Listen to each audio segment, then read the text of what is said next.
Assalamualaikum warahmatullahi wabarakatuh. Hai guys, saya Najwa Safa Nusalabila akan menjelaskan sebuah materi yang mungkin kalian akan butuhkan. Tapi sebelum kita bahas materi tersebut, saya ingin nanya, kalian kenal nggak yang namanya Albert Einstein? Pasti kenal kan? Nggak mungkin nggak kenal Albert Einstein. Nah, kira-kira apa sih yang buat Albert Einstein ini mendunia dan bahkan namanya selalu disebut-sebut dalam buku-buku kita? Albert Einstein menjadi famous dan terkenal karena dia telah mengemukakan sebuah teori yang sangat berkontribusi besar dalam sejarah ilmu pengetahuan. Nah, teori tersebut dinamakan teori relativitas. Itulah yang akan kita bahas pada video kali ini. Nah, teori relativitas itu terbagi menjadi dua, yaitu teori relativitas khusus dan teori relativitas umum. Yang pertama akan kita bahas adalah teori relativitas umum terlebih dahulu. Teori relativitas umum itu seperti apa sih? Bayangkan alam semesta kita adalah sebuah kain hitam besar. Kemudian ada bola besar dan berat yang dijatuhkan pada kain itu. Maka bola tersebut akan membentuk suatu lengkungan. Ketika ada bola kecil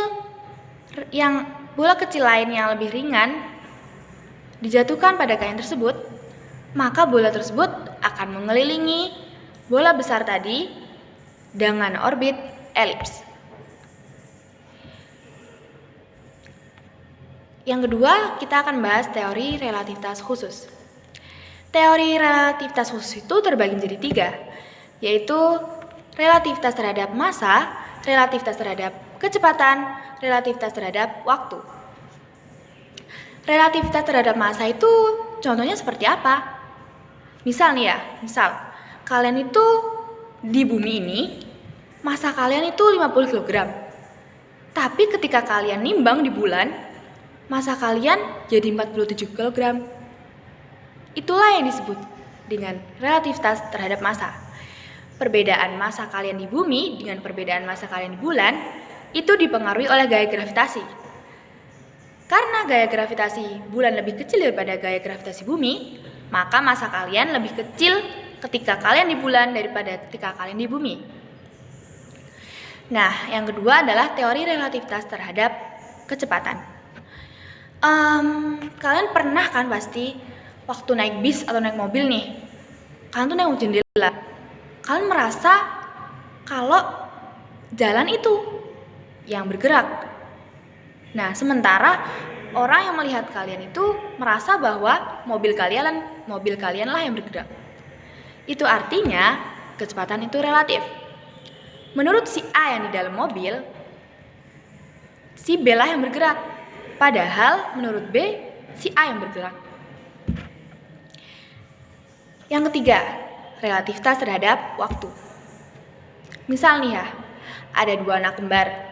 Satunya di bumi, yang satunya di bulan. Yang di bulan ini ngerasa cuma 1 jam dia pergi. Tapi yang di bumi ini ternyata telah melewati 7 tahun waktu bumi. Itu artinya waktu itu relatif. Berhubungan dengan teori relativitas ini, menurut kalian ada hubungannya nggak sama Islam? Ternyata teori relativitas itu berhubungan dengan Islam loh. Contohnya seperti, kalian pasti tahu kan black hole? Kalau kalian nggak tahu, aku jelasin deh. Black hole itu adalah lubang besar di luar angkasa yang memiliki keberatan ruang dan gaya gravitasi yang sangat kuat. Bahkan bisa menarik benda-benda atau planet-planet yang ada di sekitarnya. Nah,